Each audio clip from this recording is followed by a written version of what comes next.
Friends, இதயம் சீரியலோட 10th மே episode ரிவ்யூவை இப்போ நம்ம பார்க்கலாம். இதயம் சீரியல் பற்றின அப்டேட்ஸ் தெரிஞ்சுக்க என்னோடய சேனலை சப்ஸ்கிரைப் பண்ணி வச்சுக்கோங்க.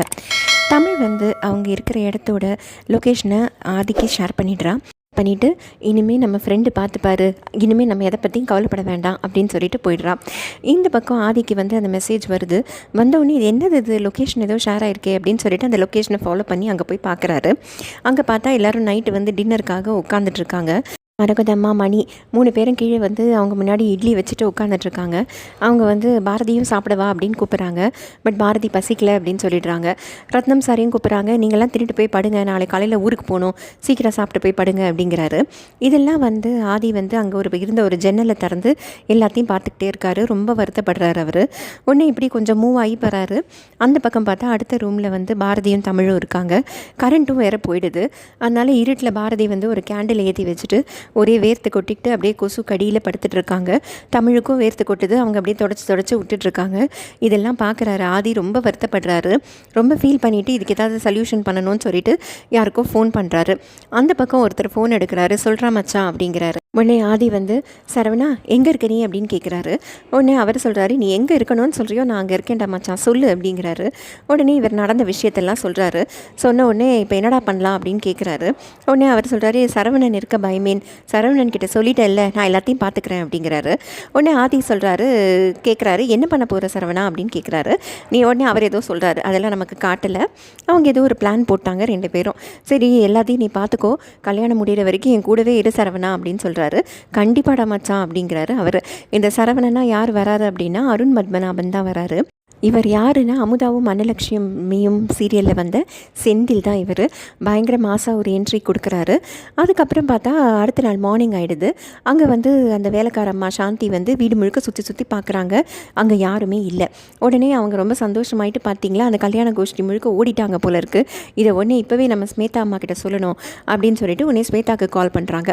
ஸ்வேதா உடனே கால் எடுத்தோடனே, அம்மா இந்த மாதிரி ஒரு நல்ல விஷயம் சொல்ல போகிறேன், சந்தோஷமான விஷயம் சொல்ல போகிறேன் அப்படின்னு சொல்கிறாங்க சாந்தி. உடனே ஸ்வேதா சொல்கிறாங்க, விஷயத்தை சொல்ல, அது நல்ல விஷயமா இல்லையான்னு நான் சொல்கிறேன் அப்படிங்கிறாங்க. அம்மா இங்கேருந்து அந்த கல்யாண கோஷ்டி முழுக்க வீட்டை காலி பண்ணிக்கிட்டு ஓடி போயிட்டாங்கம்மா, இங்கே யாருமே இல்லை அப்படிங்கிறாங்க. ஸ்வேதா உடனே நிஜமாவா சொல்கிறேன் அப்படின்னு கேட்குறாங்க. ஆமாம்மா நிஜமாக தான் சொல்கிறேன், இங்கே யாருமே இல்லை அப்படின்னோடனே அவங்க ஸ்வேதாவுக்கு பயங்கர சந்தோஷமாயிடுது. உடனே அவங்க அப்பா கிட்ட சொல்கிறாங்க, அப்பா நம்ம போட்ட பிளான் பக்காவாக ஒர்க் அவுட் ஆகிடுச்சுப்பா, எல்லோரும் போயிட்டாங்க அப்படின்னு சொல்கிறாரு. உடனே அறிவு சொல்கிறாரு, நமக்கு பம்பர் லாட்ரி தான் அடிச்சிருச்சு ஸ்வேதா, சரி இந்த விஷயத்தை உடனே எல்லார்கிட்டையும் சொல்லலாம் அப்படிங்கிறாரு. உடனே அத்தை மாமா அப்படின்னு சொல்லி கத்துறாங்க ஸ்வேதா. உடனே அவங்க 2 பேரும் இறங்கி வராங்க, சாரதாமாவும் ஆதியும். வந்த உடனே சாரதாம்மா கேட்குறாங்க, ஏன் என்னாச்சு ஸ்வேதா, ஏன் இப்படி உயிரே போகிற மாதிரி கத்துற, என்ன விஷயம் அப்படின்னு கேட்குறாங்க. உடனே ஸ்வேதா சொல்கிறாங்க, அத்தை என்ன ஆச்சு தெரியுமா, நம்ம கல்யாண வீட்டுக்காரங்களை தங்க வச்சுருந்தோம்ல, எல்லாரும் வீட்டை காலி பண்ணிக்கிட்டு போயிட்டாங்களா அத்தை அப்படின்னு சொல்கிறாங்க. உடனே இதை கேட்ட உடனே அறிவு சொல்கிறாரு, நாயை குளிப்பாட்டி நடு வீட்டில் வச்சாலும் அது புத்தியை காட்டிடுச்சு பார்த்தியா அப்படிங்கிறாரு. மரமும் பவானியும் தராதரம் இல்லாத இடத்துல இப்படி சம்மந்தம் பண்ணால் இப்படி தான் ஆகும் அப்படின்னு சொல்லி பேசுகிறாங்க. உடனே சாரதா அம்மாவுக்கு கோவம் வருது. ஆளாளுக்கு இப்படி பேசாதீங்க, என்ன நடந்துச்சுன்னு சரியாக நம்ம பார்ப்போம், முதல்ல அவங்க வீட்டுக்கு யாருக்காவது ஃபோன் பண்ணி பாருங்கள் அப்படிங்கிறாங்க. உடனே அறிவு சொல்கிறாரு, அதெல்லாம் ஃபோன் பண்ணி பார்த்தாச்சுக்கா, யாருமே எடுக்க மாட்டேங்கிறாங்க காலை அப்படிங்கிறாரு. உடனே ஆதி சொல்கிறாரு, என்ன இப்போ உங்களுக்குலாம் பிரச்சனை, பாரதி வீட்டில் யாருமே அங்கே இல்லை அப்படின்னு தானே சொல்கிறீங்க, அவங்கள எங்கே வச்சிங்களோ அங்கேயே தான் அவங்க இருக்காங்க, நான் இப்போ ஃபோன் பண்ணி கன்ஃபார்ம் பண்ணுறேன் அப்படின்னு சொல்லிட்டு ஆதி கால் பண்ண ஆரம்பிக்கிறாரு. அப்போ இந்த பக்கம் பார்த்தீங்கன்னா பாரதி ஒரு பெட்ரூமில் தூங்கிட்டு இருக்காங்க. அவங்க டக்குன்னு எழுந்து பார்க்குறாங்க. பார்த்தா அப்படியே அந்த பெட்ரூம் இடம் எல்லாமே மாறி இருக்குது. அவங்க எங்கே படுத்துட்டு இருந்தாங்களோ அங்கே படுத்துக்காமல் எல்லாருமே ஒரு புது வீட்டில் படுத்துட்டு இருக்காங்க. அடுத்த ரூமில் தனமும் மரகதம்மாவையும் காட்டுறாங்க. அவங்களும் அப்படியே பிரமிச்சு போய் எழுந்துக்கிறாங்க. பார்த்தா அவங்க எல்லாருமே வேறு ஒரு வீட்டில் இருக்காங்க. உடனே எல்லாரும் ரத்னம் சார் எல்லாரும் ஹாலில் நின்று பேசுகிறாங்க. எப்படி இங்கே வந்தோம், என்ன வீடு இது, ஒன்றுமே புரியல, பார்த்தா எல்லாம் அப்படியே பிரம்மாண்டமாக இருக்குது அப்படின்னு சொல்லி பேசிகிட்டு இருக்காங்க. அப்போ திடீர்னு எல்லாரும் பார்த்து ஷாக் ஆகிறாங்க. பார்த்தா தமிழ் ஒரு டேபிள் மேலே உட்காந்து எதையோ குடிச்சிட்டு இருக்கா. உடனே எல்லாரும் தமிழ்கிட்ட கேட்குறாங்க, தமிழ் என்ன நீ பண்ணுறீங்க, யார் உனக்கு ஏதோ குடிக்கிறதுக்கெலாம் கொடுத்தா அப்படின்னு கேட்குறாங்க. உடனே அங்கே இருக்கிற வேலைக்காரங்க சொல்கிறாங்க, நான் தாம்மா பாப்பாவுக்கு ஹார்லிக்ஸ் கலந்து கொடுத்தேன், நீங்கள் எல்லாமே குளிச்சுட்டு வாங்க, எல்லா விதமான டிஃபனும் ரெடியாக இருக்குது அப்படின்னு சொல்கிறாங்க. உடனே இன்னொருத்தங்க சொல்கிறாங்க, இது மட்டும் இல்லை, நீங்கள் என்ன கேட்டாலும் நாங்கள் பண்ணித்தர ரெடியாக இருக்கோம் அப்படிங்கிறாங்க. உடனே தனம் சொல்கிறாங்க, என்னது இது ஒரே ஆச்சரியமாக இருக்குது, நேற்றுக்கு ஒரே உப்பும் காரமுமா போட்டு சமைச்சு போட்டாங்க. இன்றைக்கி என்னடான்னா இவ்வளோ சமையல் ஐட்டம்ஸ் சொல்லி இவ்வளவும் ரெடியாக இருக்குன்னு சொல்கிறாங்க, ஒன்றுமே நம்ப முடியல என்னால் அப்படின்னு சொல்கிறாங்க. பாரதி அப்படியே ஒரே ஆச்சரியப்பட்டு பார்த்துட்ருக்காங்க.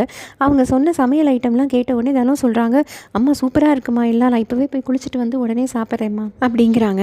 உடனே மரகதம்மா திட்டுறாங்க, இரு இப்போ நம்மளாம் எப்படி இந்த வீட்டுக்கு வந்தோடனே தெரியாமல் நாங்கள்லாம் குழம்பிட்டு இருக்கோம், நீ என்னடானா சாப்பிட்றேன்னு சொல்கிற, சோத்து கலையாத பேசாமல் இரு அப்படின்னு சொல்கிறாங்க. உடனே ரத்னம் சார் சொல்கிறாரு, இதெல்லாம் ஆதி தம்பியோட வேலையாக தான் இருக்கும் அப்படிங்கிறாரு. உடனே அந்த பக்கத்துலேருந்து ஒரு குரல் கேட்குது, எல்லாத்துக்கும் அடியேன் தான் காரணம் அப்படின்னு சொல்லி ஒரு குரல் கேட்குது. அந்த இடத்துல எல்லாரும் திரும்பி பார்க்குறாங்க. அங்கேருந்து அந்த சரவணன் நடந்து வராரு. சரவணன் சொல்கிறாரு, எல்லாம் நான் தான் ஏற்பாடு பண்ணேன், என்ன வேணுமோ நீங்கள்லாம் முதல்ல போய் குளிச்சுட்டு வந்து நல்லா சாப்பிடுங்க, அதுக்கப்புறம் நம்ம பொறுமையாக பேசலாம் அப்படிங்கிறாரு. உடனே ரத்னம் சார் சொல்கிறாரு, இதெல்லாம் யார் ஏற்பாட்டில் நீங்கள் செஞ்சீங்கன்னு சொன்னால் தான் இதெல்லாம் ஏற்றுக்கிறதா வேண்டாமான்னு முடிவெடுக்க முடியும் தம்பி, நீங்கள் யாருன்னே எங்களுக்கு தெரியல அப்படிங்கிறாரு. உடனே அவர் சொல்கிறாரு, சரி முதல்ல சொன்னால் தான் ஏற்றுப்பீங்களா, சரி சொல்கிறேன், நானும் ஸ்கூல் ஃப்ரெண்ட்ஸு, அதுக்கப்புறம் எங்கள் அப்பா பிஸ்னஸ்லாம் வேறு மாதிரி ஆனதுனால நாங்கள் 2 பேரும் பிரிஞ்சிட்டோம், வேறு இடத்துக்கு போயிட்டோம். அப்புறம் பிஸ்னஸில் ரொம்ப பிஸியாக இருந்ததுனால நான் ஆதியை ரொம்ப மீட் பண்ணவே முடியல. ஆனால் எப்போவும் நானும் ஆதியும் பேசிக்கிட்டே தான் இருப்போம். சொல்லப்போனால் நானும் ஆதியும் ஜிகிரி தோஸ்து, நான் இல்லாமல் ஆதி இல்லை, ஆதி இல்லாமல் நான் இல்லை, எல்லாரையும் நல்லா கவனிச்சுக்க சொல்லி என்கிட்ட சொல்லியிருக்கான். சரி வாங்க சார் போய் குளிச்சுட்டு வரலாம், இங்கே பக்கத்தில் உங்கள் கம்மாயில் குளிக்கிற மாதிரி இங்கே நீச்சல் குளம் இருக்குது, அதில் போய் குளிக்கலாம் வாங்க சார் அப்படின்னு சொல்லி ரத்னம் சாரை கூப்பிட்றாரு. உடனே ரத்னம் சார் தமிழ் பாப்பாவையும் கேட்குறாரு, வரியா நம்ம போய் நீச்சல் குளத்தில் குளிக்கலாம் அப்படின்ட்டு. உடனே தமிழும் ஆசையாக ஓடுறா. ஸோ 2 பேரும் குளிக்க போயிடுறாங்க. பாரதிக்கு இப்போ கால் பண்ணுறாரு. பாரதி அப்படியே இதெல்லாம் பார்த்து ரொம்ப பிரமிச்சு போய் நின்றுட்டுருக்காங்க. உடனே ஆதி கால் பண்ணவுடனே, என்ன ஆதி என்ன நடந்துச்சு, எப்படி உங்களுக்கு இதெல்லாம் தெரிஞ்சிச்சு அப்படின்னு சொல்லி கேள்வி கேட்குறாங்க. என்ன எனக்கு தெரிஞ்சிச்சு அப்படிங்கிறாரு ஆதி. ஆதி நாங்கள் எப்படி எல்லோரும் இங்கே வந்தோம், எனக்கு ஒன்றுமே புரியல ஆதி அப்படிங்கிறாங்க. எங்கே வந்தீங்க, நீங்கள் தான் இருக்கிற இடத்துல தானே இருக்கீங்க பாரதி அப்படிங்கிறாரு ஆதி. உடனே பாரதி சொல்கிறாங்க, என்ன ஆதி எல்லாம் தெரிஞ்சும் இப்படி பேசுகிறீங்க, எனக்கு என்ன தெரிஞ்சிச்சு அப்படிங்கிறாரு ஆதி. திருப்பி இப்படியே அவருக்கு இவங்க கேள்வி கேட்டுக்கிட்டே இருக்காங்க. அவர் இப்படியே கொத்திரக்கமாக பதில் சொல்லிக்கிட்டே இருக்காரு. அப்புறம் உடனே பாரதி சொல்கிறாங்க, நான் உங்களை கொன்னுடுவேன் ஆதி, உண்மையை சொல்லுங்கள் ஆதி, என்ன நடந்துச்சுன்னு சொல்லுங்கள் ஆதி அப்படிங்கிறாங்க. என்ன நடந்துச்சு, நான் என்ன சொல்லணும் அப்படிங்கிறாரு ஆதி. திருப்பி இவங்க சொன்னாங்க ஆதி அப்படிங்கிறாங்க. அவர் திருப்பி பாரதி அப்படிங்கிறாங்க. அப்படின்னு உடனே அவர் சொல்லிடுறாரு, எப்படி பாரதி நீங்கள் நினச்சிங்க, எனக்கு நடந்த விஷயம்லாம் தெரியாமல் இருக்கும், நீங்கள் எப்படி எதிர்பார்த்தீங்க, உங்களுக்கு எப்படி ஆதி தெரிஞ்சிச்சு, நீ எப்படி தெரிஞ்சிச்சுங்கிறது வேறு விஷயம், பட் நீங்கள் எப்படி நினச்சிங்க, நான் எப்படி தெரிஞ்சுக்காமல் இருப்பேன், உங்களை அப்படி கஷ்டத்தில் விடுவேன், நான் எப்படி நீங்கள் நினைக்கலாம், உங்களை அந்த நிலைமையில் பார்த்தபோது எனக்கு எவ்வளோ கஷ்டமாக இருந்துச்சு தெரியுமா, ஏன் இப்படி பண்ணீங்க பாரதி, எல்லா சௌகரியமும் இருக்குன்னு தானே சொன்னீங்க, ஒரு வார்த்தை கூட நீங்கள் எங்கிட்ட சொல்லலை பார்த்தீங்களா பாரதி அப்படிங்கிறாரு ஆதி. இல்லை ஆதி இது யார் பண்ணதுன்னு எனக்கு தெரியல, தேவையில்லாமல் உங்கள் வீட்டில் பிரச்சனை வரக்கூடாதுன்னு தான் ஆதி நான் சொல்லலை அப்போ அப்படின்னு சொல்கிறாங்க. உடனே ஆதி சொல்கிறாரு, பார்த்தீங்களா எப்போ பார்த்தாலுமே என்ன ஒரு 3வது மனுஷனாவே நீங்கள் நினைக்கிறீங்க, நமக்குள்ளே ஒளிவு மறைவு இருக்கக்கூடாதுன்னு சொல்லிட்டு நீங்களே இவ்வளோ பெரிய விஷயத்தை என்கிட்ட மறைச்சிருக்கீங்க, அது எனக்கு தெரியாமல் போய்டும், நீங்கள் எப்படி எதிர்பார்க்கலாம், உங்களுக்கும் தமிழுக்கும் எந்த ஒரு பிரச்சனைனாலும் எனக்கு உடனே தெரிஞ்சிடும் பாரதி அப்படின்னு சொல்லி ஆதி அங்கேருந்து பேசிகிட்டு இருக்காரு. பாரதி கேட்டுட்ருக்காங்க.